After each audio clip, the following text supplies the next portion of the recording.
Hello, everyone, and welcome to Growing Together, a gardening podcast with me, John Lamb, and Don Kinzler, a lifelong gardener and the North Dakota State University Extension horticulturist for Cass County. Don, how are you doing today? I'm doing great. It's a little chilly and windy today. There's fall in the air. Yeah. But, we have had a nice long fall. It's been pretty decent so far. I saw on, one of those Facebook throwback somebody posted pictures of a snowfall that we got in early October, I think in 2012. Nothing like that necessarily in our forecast here, so in the valley. Yeah, so I'm not going to feel cheated about a shorter growing season by an early fall frost. I'm comfortable. I'm happy. Yeah. We've had a nice long growing season. Well, I should add, before it's too late in the show, that Don Kinzler is also nominated for Best Columnist in the 2023 Forum Best of the Red River Valley Readers Poll. So all you good listeners out there, if you like to read Don's column, you can go online and log into inform.com, look for the Best of the Red River Valley trophy icon in the top left corner of the page, go to the Arts and Entertainment section and vote for Don as the best columnist, and also vote for this show as the best podcast. It's kind of a fun little thing that the Forum does, and we're happy to be part of it. Yeah, it was fun to see us nominated. That's great. It's just always good. It's always good to know that people are out there listening and people are out there reading your columns. And I would imagine, before we get too far, that one of the things that people write in most about is questions about trees. Yes, that is the number one spot. I think it would probably be trees and lawns, right? Trees first. Oh, trees then first, lawns and maybe tomatoes. Tomatoes would be a third. Yeah. But trees overall, that's the number one. Hey, Don, why are trees the best networkers? I don't know. Because they're constantly branching out. That would do it. Lots of good tree jokes out there to kick us off. So let's talk about trees, because we love trees. I mean, here in the Red River Valley, you can be in whole neighborhoods where there aren't trees. You can be in neighborhoods. We're both lucky enough to live on property that have some really well-established trees. Sometimes people love them for the shade. People love them for what they offer aesthetically. Sometimes this time of the year, people may complain about them for all the leaves they drop, all the acorns they drop. But we put great importance on these trees, and for good reason, because when you think of the area from the Red River Valley on westward, this was, 150 years ago, this was a grassland. Native prairie grasses, beautiful. But the trees were pretty much limited to along the creeks, along the rivers where there was moisture. And so the rest of it was big, roamed by the buffalo grasslands. And so then when the early settlers came and decided they needed windbreak around their farmsteads and then windbreaks around the fields. Now look at us today. When you drive across the countryside, look at all these shelter belts, the windbreaks, giving farmland protection. And our cities and towns now have trees. And so we've come a long way in our region in planting trees. And we put great importance on it. Just think what this would be if it was, prairie grassland is beautiful, but I like the protection that trees afford. And, it takes a while for a tree to develop. And so, we put a high regard on our trees. Well, and certainly, there was shelter belts as windbreaks for winds, and in the summer they offer great shade. You get a nice, good old growth tree. They're going to offer a lot of shade, and you'll feel that inside your house too. Oh, you sure do. And it was a dry summer. Okay, and our lawn looked pitiful. The one spot that looked really pretty nice was the spot that had some shade, some filtered sunlight, where the grass wasn't quite so parched. And so even in a hot, dry year, you get so much shade and mitigation of the hot temperatures through trees. So now you're in Fargo proper. You're in the city limits of Fargo, but your house is on property that was a farm, right? And you've got Correct. Quite a nice little. It's not quite even. It's more than a little bit more in a shelter belt, but off to is it the north of your property, north, right? And to the west. Yeah. So there were our shelter belt plantings there that I suppose were probably planted. I'm guessing maybe in the 1960s or so. So we're reaping the benefit of those that planted before us. Yeah, and you can talk about it from the value of property value, but also, I mean, again, just the actual physical value of the benefits that you get from trees. Is there a tree that you get the most questions about, or that people seem kind of most vexed by in this area? I don't even have to hesitate. It's maple. Okay. maple, and again, maples. And it's interesting. Of course, we can get into that. And the maples are just so interesting. And of course, the maple is one tree that most of us recognize the leaf shape. Mm-hmm. Most of us, when we examine a leaf, it's on the Canada flag and on maple syrup containers. And so we recognize that. And of course, the thing that has made maples so desirable, that a lot of people like a maple, are the fall color. Yeah. Of course, the maples, the sugar maples, and the different hybrid type maples can develop such just rich orange, reds, and such vibrant colors. And so that's probably the number one draw. And so, okay, why do I get all these emails and questions about maples? It's not because they're doing well. I mean, they're wonderful if people would just send me their photos of their maple that were thriving beautifully. But the reason that I get so many questions about maples is when they're not doing well. So if we ask, okay, how come maples? How come that one species of tree? Why is it that I'm getting all these problematic questions about it? So if we take a look, I mentioned that our area was primarily grassland, 150, 200 years ago, whatever. And so that is what the soil in our area was best adapted to, is grassland. But again, certain tree species were native along the draws and the creeks and the rivers. And then if you headed east of that grassland area, parts of the country were more naturally forested. So once we get east of the Red River Valley and into Minnesota, there's areas where when you drive, there's more natural forested areas. And so that soil developed differently. A little more acid, not quite as heavy clay, not as alkaline. And so certain tree species, including maple, do very well from that line and on eastward into across the United States. But from Red River Valley and on west, where you have kind of that more native prairie, the soil changes. And now I mentioned that certain trees native in our area did very well. I mean, there are oaks, bur oak, that are, I think, 400 years old. There's one currently living that I believe has been assessed at 400 years old. There are cottonwoods that are hundreds of years old. And so there are trees that grow very, very well. So it's not like we have to have a prairie grassland. Right. Trees, the right species, can grow very, very well in the Red River Valley and on west. But the key is trees that are adapted. Certain trees are best adapted to that soil in Minnesota and on east. So, and of course what I'm getting at is maples. Maples are probably better adapted to that soil type heading on east. Now, there are some native maples to North Dakota, the silver maple, but that one doesn't turn bright red or bright orange. It kind of has a yellow, a pleasing yellow. But the maples that most of us would like to have in the fall for fall color are the types sugar maple. A hybrid type that is so popular in the greenhouse trade, nursery trade, is autumn blaze. Okay. Autumn blaze maple. And those maples are a species that don't like our soil. So what happens when we plant those maples in our soil, the Red River Valley and on west? What happens? Well, those trees, once they get out into our native soil, they kind of start sensing the soil that the roots are in, and a couple of things happen. One is they start not being able to take up iron because they're very sensitive. They're a species that just can't access iron out of that alkaline soil. And so the leaves pretty soon start turning yellow.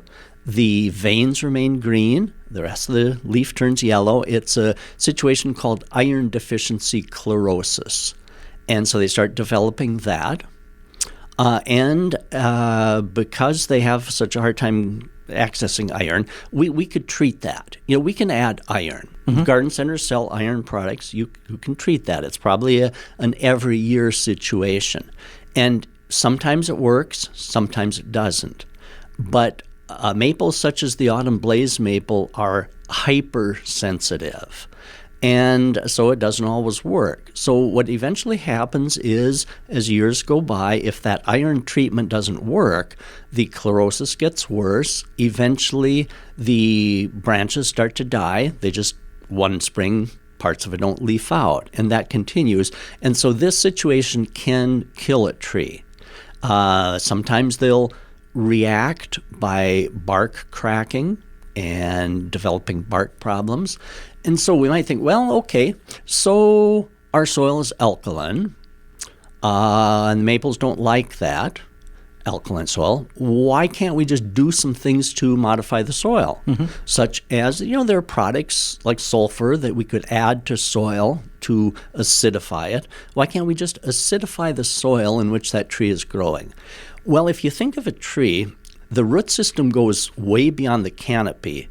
In fact, the root system of a tree spreads outward much more farther than they go deep. Sometimes we think of tree roots as going all the way to China, right? But they don't. Tree roots are smart. They don't want to be down in that clay way down below. Have you ever dug a hole and seen kind of what's down below the good topsoil? Yeah. There's some kind of icky clay down. Yeah. Icky, that's a botanical term, a soil term. There's icky stuff down below the nice soil. And of course, tree roots are smart. They aren't going to want to grow down into some of that bad soil. They want to be up where the nutrients are and where the more air is, the soil. So about 90-some% of a tree's roots are in the upper 2 feet of soil. So those tree roots are growing outward instead of so downward. And so they're taking use of the oxygen and the better nutrition in the better topsoil. And so the width outward, horizontally, the tree roots go are at least as far as the tree is tall. Okay. So if you have a 30-foot tall shade tree, lay that on its side, and so about 30 feet out from the trunk on all sides is where that tree root system is going. Sometimes it's twice that, depending on the species. Sometimes it's twice that distance. So our tree roots are going way out. So what I'm getting at is if we tried to modify that soil to keep a maple healthy, we're trying to modify a huge block of soil. And trying to change the acidity of all that soil is kind of like trying to change the color of the ocean by adding some food coloring. We can't acidify that soil enough long term. And so what are we going to do with these maples that struggle? The interesting thing is with autumn blaze maple and other similar maple hybrids, the interesting thing is there are some that are doing well in our area. So the tree researchers in our area have called planting an autumn blaze maple and some of the red-colored maples that turn red in the fall, they've called it a roll of the dice. There are some that are doing well, but based on what I see, I'd say maybe 90% of the autumn blaze maples don't do well. Yeah. Maybe 10% do. And those that do well, they're beautiful. The interesting thing is, someone could plant an autumn blaze maple and does beautifully. 1 block away, the maple can just totally disintegrate from iron chlorosis, and it just doesn't do anything. Bark cracking and eventually death. So in some ways, trees are like kids in a family. They all react differently to different things. And so even the same cultivar of maple could react differently.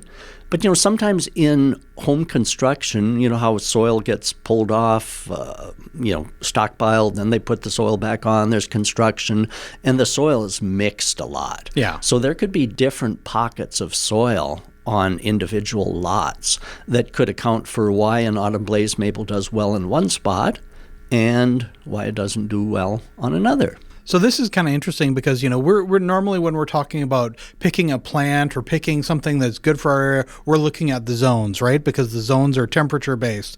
And so here we're talking about things that are, yes, it may be you can go to a garden center, local garden center and find it and it'll be suitable for our zone, but it may not be suitable for our soil. Boy, you got it, because that's a common question. A person will think, well, gosh, these maples do well in northern Minnesota, so it can't be a cold hardiness issue. Right. That's true. Yeah, so they're cold hardy enough, and so it's the other problems, the soil problem, that causes it. And so anyway, since they are kind of a roll of the dice, a gamble, I suggest that people that would like an autumn blaze maple or one of the red fall-colored maples, plant it in an area that if it does well, fine. Mm-hmm. But don't plant it in an area where you definitely want a tree to be there in 30 years. Yeah. Maybe choose a different species, one that's better adapted to our soil conditions. And save the autumn blaze or other colorful maples for a tree that if it does well, fine. If not, you aren't going to be heartbroken. And maybe if you're trying to commemorate an anniversary, or a wedding, maybe don't plant autumn blaze maple, because it doesn't bode well if that tree is going to die and it was planted to commemorate your wedding. And so maybe choose a long-lived, well-adapted species to commemorate anything. All right, well, let's take a quick little break, and when we come back, more about tree care and some issues with trees, questions with trees that you usually get.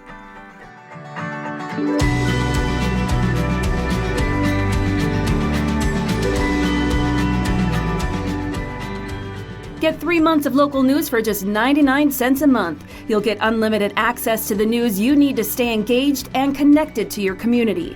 Visit inforum.com/subscribe now to get 3 months of local news for only 99 cents a month. All right, we're back and we're talking trees. We were just talking about maples. I know maples are, as you say, kind of a roll of the dice, or at least the autumn blaze and the really kind of the red ones that are very desirable, but may not always be good for our soil. Some maple trees will develop tiny red bumps on them. And what are they, and are they harmful? What do we do with them? And yes, so another common question that I get are photos of maple leaves that have these reddish bumps, green or greenish red bumps on the surface of the leaves. And they look quite alarming. It's kind of like cancerous growths all over these maple leaves. Have you ever seen those, John? Yeah, they do look. I mean, yeah. You do. You get. It looks like the tree has tumors on the leaves. It's cause for concern. Yeah, and exactly. And you especially notice it on a younger tree that has maybe a lower canopy where you're actually seeing the trees. If it's a great big maple, you probably wouldn't notice it way up there. So anyway, those are called appropriately maple leaf gall. And what causes those are a little tiny mite that, as the leaf is expanding in the springtime, those little mites start nibbling on the leaf a little bit, and they cause the leaf to form a little mound around them of tissue, and that little mite is hiding inside that bump. And so no amount of spray or anything after the fact is going to penetrate that little bump and kill that mite. But now the good news is that it's cosmetic. It doesn't harm the tree. They've assessed it many, many times because those bumps are really common. And so it doesn't affect the tree's health. The only possibility that it would stress a tree would be if every leaf had maybe a half of its surface all covered with those bumps, because then they might be interfering with the photosynthesis. But if it's just a few bumps here and there on assorted leaves, then it's really no cause for concern. Do they find that these mites and this gall, does it come back annually, or is it just kind of one and then they die off in the winter and then they're gone? Right, they can go in cycles. Okay. They can go in cycles, definitely. But those little mites, and again, they're a little tiny, just little black. You'd probably need a hand lens to even see them. But those little mites do survive winter, or they can survive winter, on the trunks of the trees. So what they do is after they exit that bump, I suppose sometime late summer or fall, they winter in the cracks of the tree trunks. You know how the bark has kind of fissures and, little hiding spots all along. So they crawl onto the trunk of the tree and main branches and survive winter in those crevices on the trunk. So if you had a severe infection or you really wanted to treat this, what a person does is from the garden center, you buy a product called horticultural oil. Now that's a plant-friendly oil, and it's kind of a light oil. But in the spring of the year, just before the leaves would start to expand or buds open, you would apply this horticultural oil to the trunk of the tree and kind of the main branches where the trunks start going up. And so when those little mites start trying to crawl back up to the leaves, that horticultural oil will kill them. Okay. And so if you do have a severe infection and want to prevent it, since those mites do tend to overwinter on the tree, you can control them with horticultural oil. But again, usually no control is warranted. We were talking about a couple issues with cracks on trees and fissures and things like that. Here we are, it's a very windy day now. And then certainly when we get into winter, sometimes you can have some wet snow. That'll sometimes add a lot of weight. That'll put stress on trees. Sometimes trees will crack. It just kind of happens. Is there something to do to kind of, can you, is it like a broken leg? Can you put a splint around it to heal it back? I've seen sometimes when they try to put a screw through it or a cable around it to kind of hold them together. What do you recommend when somebody finds that there's a significant damage of a crack in a tree? Yeah. Especially like sometimes on the trees that sprout out into two. Sure, kind of a Y-shaped trunk. Yeah. And for example, if a windstorm comes along and kind of breaks off a branch that's kind of hanging there, there's no way to get that branch back up and bandaged up and get that to come together and heal again, because that won't happen. But like you mentioned, sometimes there will be, especially on a large tree that maybe has a Y branch, where two equal trunks coming out of one point, branching into a Y shape. And so sometimes there will be a visible crack that will be seen at that point. It hasn't totally split off. And again, that one you can't get that and get it to heal back together. But there will be a crack there, and it hasn't gotten wide enough yet where one of the parts dies. But you can see that crack there. And so a legitimate arborist, people that work with trees, a legitimate way of securing that is by drilling through the tree with a long drill bit and putting a threaded rod all the way through, and then putting washers and nuts on either end and tightening that. And that you could do one or two of those along a large crack to secure both halves of that tree kind of together. And that gives a fair amount of support. And then those bolts are just left in place. You can even find some pretty good YouTube videos seeing that, repairing a split tree with bolts. Okay. And it gives pretty good YouTubes on those. And so those bolts are left in place, and over time the tree would just grow around that, and that's fine. But now, one question that I oftentimes get is from people, maybe they send a photo of a large branch, that might be hanging over the roof or maybe over the neighbor's fence, and wondering, is this tree safe?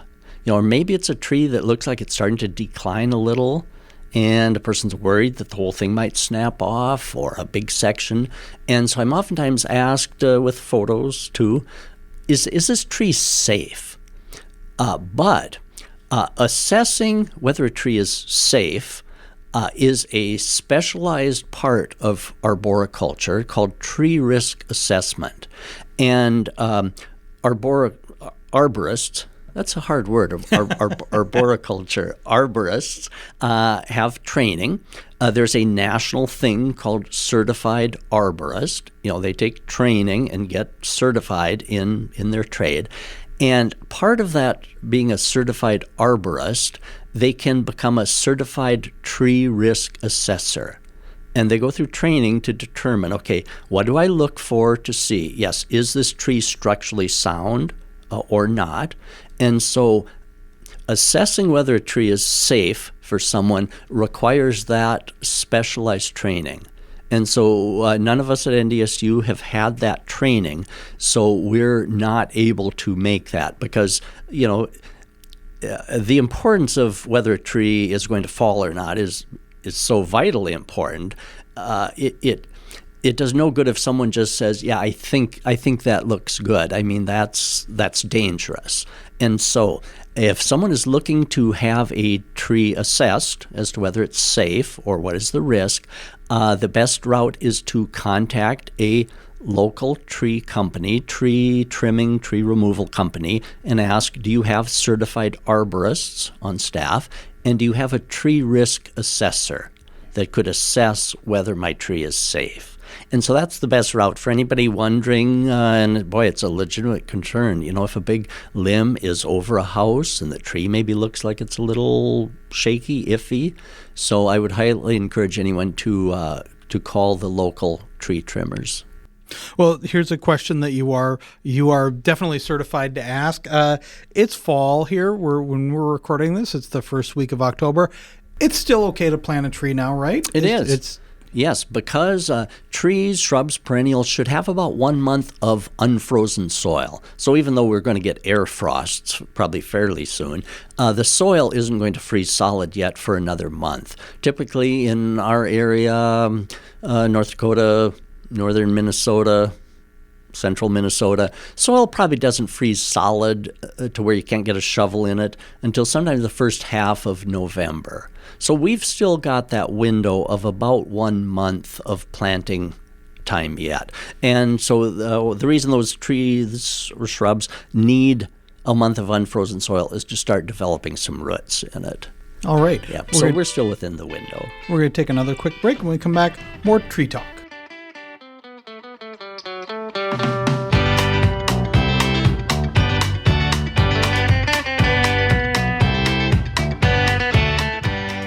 When you can't make it to City Hall or school board meetings, local journalists from Inforum.com will be there to report the facts and get your questions answered. Local news works for you. Stay up to date at Inforum.com.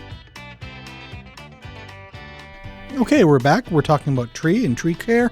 So we just talked about that fall is still a good time. We've still got time here, and it's in early October, and we still have, at least you want a month before you get a real ground freeze. I'd plant fairly soon. Yeah, if you want to plant. What about, is fall a good time to trim trees? Not really. And the reason for that is if you have a choice, wait until next spring before they leaf out. And the reason for not pruning now on trees is it opens up wounds, and there's more chance of those wounds drying out because in the fall of the year here, trees aren't doing their cell division thing, and so they're not going to close up those wounds. And so they'll stay open to the drying winds and drying temperatures all winter long, and there's more chance of branch dieback. Now, once a tree becomes dormant, if they're well-adapted trees, they can withstand trimming. The point I'm trying to make is very soon when trees enter dormancy, our cities are going to start trimming trees. The urban foresters, they have so many trees that they need to trim, and so they need a long run at it. They can't do all their trimming right before a leaf out in the spring, like the rest of us. If we got trees, shrubs, wait until spring because we don't have that many. But the cities have to have a long run at it. So as soon as trees start going dormant, they'll start trimming. But they're also trimming on the trees along boulevards and streets, and most of those are well-adapted, well-established trees. So those will tolerate pruning starting this time of year. Are dead limbs the sign that a tree is kind of entering its final stages? That's a good question. Yeah, if you start seeing dieback, that's never a good sign. Because that's usually a case that something is happening within a tree, and it usually starts to signal that the end could be near for that tree. That brings up the interesting point, too, is how long do trees live? And greatly depends on the type of tree. Some trees are so valuable because they grow fast. Most of us would like a tree that grows fast. Right. You want to plant it. You want to be able to take full advantage of it, right? Yeah, exactly. And not wait 30 years to sit under it in shade. But one of Mother Nature's rule of thumbs is that the fastest growing trees, think of poplars, willows, poplars and willows, are usually short-lived. So the fastest growing trees are usually shorter lived. The slower types of trees, slower growing, tend to be longer lived. Think of oaks. Oaks have a decent rate of growth, but not real fast. But they're also a tree that'll live 400, 500 years old. So we need to kind of, when we're considering lifespan, a poplar, many of them might live 30 to 40 years. I'm taking down poplars now that were probably planted 30-some years ago because they just started developing branch dieback, and eventually the whole tree has died. And so I've got about 6 of them myself that need removal. And so much depends on the type of tree as to how long they're going to live. So a person should be cautious of that when you are planting. So even though we all want a quick, fast-growing tree, do be cautious because the fast-growing ones might be short-lived. So you might want to plant a combination. Plant some of the fast-growing, shorter-lived trees, but also plant for the future too. Some that are going to last decades, many, many decades, centuries also. So we talked about the benefits of trees, both as shelter, as shade, adding to your ecosystem. A lot of benefits. One thing that we didn't talk over is fruit-bearing trees. Everybody would love to have an apple tree. An apple tree would be great, if you could have literally pick the fruits from an apple tree. Are apple trees good for our area? And where is that on the fast growing tree? As far as you're just talking about a fast growing tree and an early dying tree. Yeah, they're a great double duty tree because an apple tree is pretty. The flowers in the spring are beautiful. And apple trees tend to be kind of low-headed. They aren't like a great big elm tree that's way up there. They're kind of low-headed, so they'll give some privacy. So when planted in the backyard or the side of a yard, an apple tree will give some privacy, some screening, because they tend to be fairly low-headed. And, of course, you got the beautiful fruit. But now that ties in very well with the longevity. So an apple tree has a decent rate of growth, not as slow as probably oak. When I say a decent rate of growth, if you measured the amount of growth on an apple tree, they'll have at least 12 inches of growth a year, maybe 18 inches. A poplar can grow 6 feet in a year. No exaggeration. So just to kind of put that into perspective, an oak maybe a foot or less of growth. So an apple, a good 18 inches probably of growth. So a good medium grower is what I'm trying to say. Now, interesting. Apple trees in our area, I've noticed, have a lifespan of maybe 25 to 40 years. Some longer, just like humans, some longer, some less. But a 25-year-old apple, to me, is a fairly old apple, and they can start having some problems, just like humans. As they approach old age, you can start having some problems too. So what happens to apple trees? Why don't they live to be 100-year trees in our area? Okay, the number one killer of apple trees in our area that I've noticed, and a good plant pathologist friend noticed, is a disease called black rot. And there's another disease called fire blight that gets a lot of press, but we're seeing more black rot disease in apples, and that shortens the life dramatically. So many of the trees that I see that have reached their age at which they're declining and dying have black rot. So what is black rot? Well, black rot is a fungus disease, and it enters through wounds. It could be a pruning wound where you leave kind of a stub, instead of a nice flush cut that kind of heals or seals. It could be from a pruning wound, Or another main way it enters is from winter injury to the trunk. I think we might have talked about winter sun scald on apple trees. And winter sun scald happens when the sun reflects off the white snow on a cold winter's day, the same way that a skier gets a sunburn. The sun reflects off the snow and can start to actually heat up and then freeze and thaw the trunk of an apple tree. And so it causes a sun scald injury, it's called. And so that injury tends to be kind of permanent on that trunk of the tree. Oftentimes it's on the south or southwest. And that injury then is a spot that disease can enter. So the black rot fungus enters those injuries, and then over a few years it multiplies, and pretty soon on that trunk you see kind of blackening. It may look like kind of sores on it, and you might even see kind of a sooty blackening of that. And then eventually, you might see kind of cracking and gnarly areas on the trunk, and eventually you'll see branches that just don't leaf out. And then as time goes on, the tree dies. And so that is the number one killer that I see. So that, how do we prevent that? How do we get our trees to live longer? One very important thing is to wrap your apple tree, in the fall, in November, and then take that off the next spring. But we want to protect it for the course of the winter time. And the tree wrap I like best are those that are sold at the garden centers that are on a roll. They're a roll of wrapping, fasten the bottom and then spiral it on up, and you can kind of intertwine it among the lower branches so you can get taller than just the tree tubes that a person would put. And so that can give good protection to the apple tree. And and of course that injury can start when a tree is fairly young.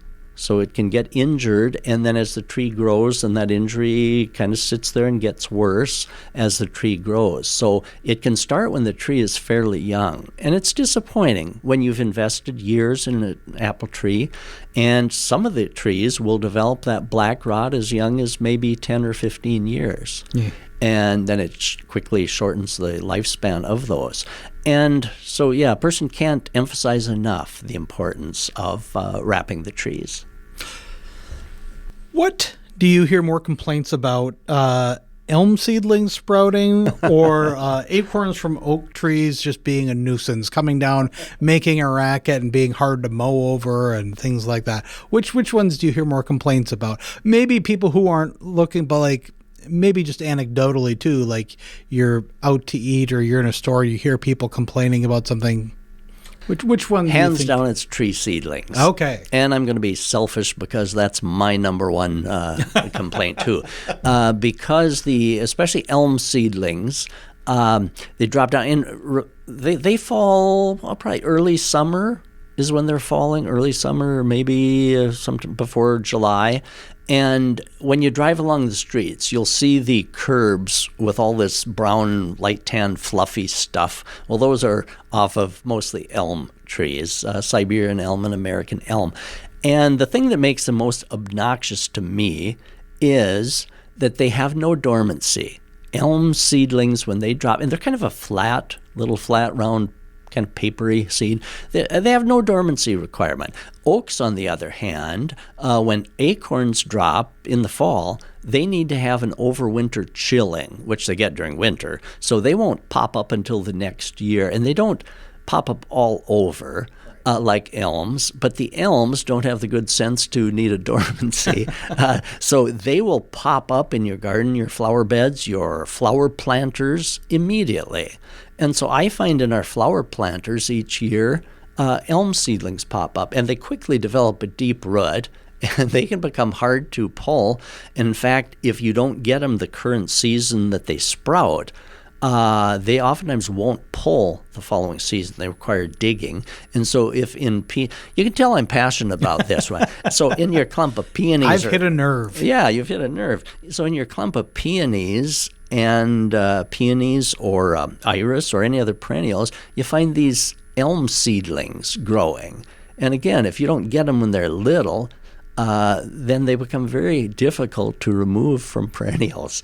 And so, interesting. I'm not going to do it, but I've tempted to remove some elm trees just because the seeds are such a nuisance. But I won't do it because I like the trees. And pretty much the only way to get them out is just to get down on your hands and knees and pluck them out. I mean, you can try some sprays. It's not always very reliable, is it? Right. And the hard thing is if you try to put an herbicide on a tree seedling, and if it's growing in amongst something you want, there's great danger that you're going to get the herbicide on the good plant as well. One thing that I have found is that when you've got elm seedlings or other tree seedlings, box elder are almost as bad, and dogwood seedlings from dogwood shrubs, they pop up all over too. One thing that I've found is that if you normally can't pull them, but if we get a really heavy rain, such as a couple inches, maybe, sometimes we'll get a 2-3 inch rain, or a long period of rainy weather, or water it really deeply yourself. But if the soil is squishy, I've been able to pull out some pretty good little tree seedlings if the soil is, that's a good term for it, squishy wet. Squishy, and then sometimes those seedlings will give. So after we get one of those good, really heavy rains and let it soak down maybe a day, I found that the next day you can sometimes pull these out. But if the soil dries again a little bit, then they're fastened in again.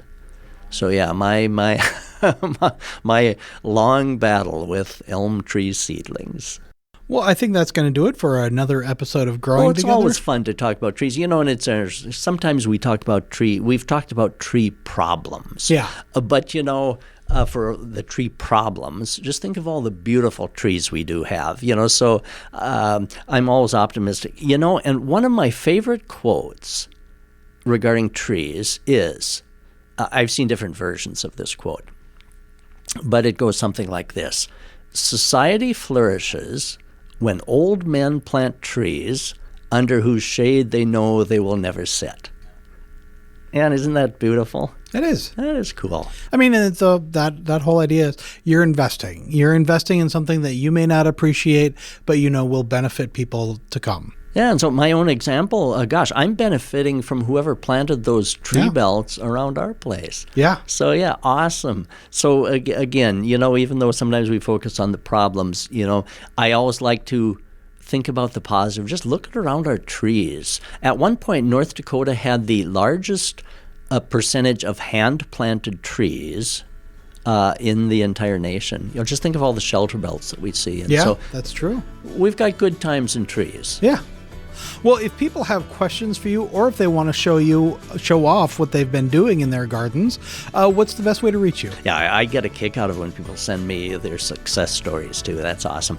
Best way is to email me, donald.kinzler, spelled Kinzler, at ndsu.edu. All right. Well, that's going to do it for another episode of Growing Together. Don, we'll see you next week. Yeah, we'll see you, and thanks, everyone, for listening.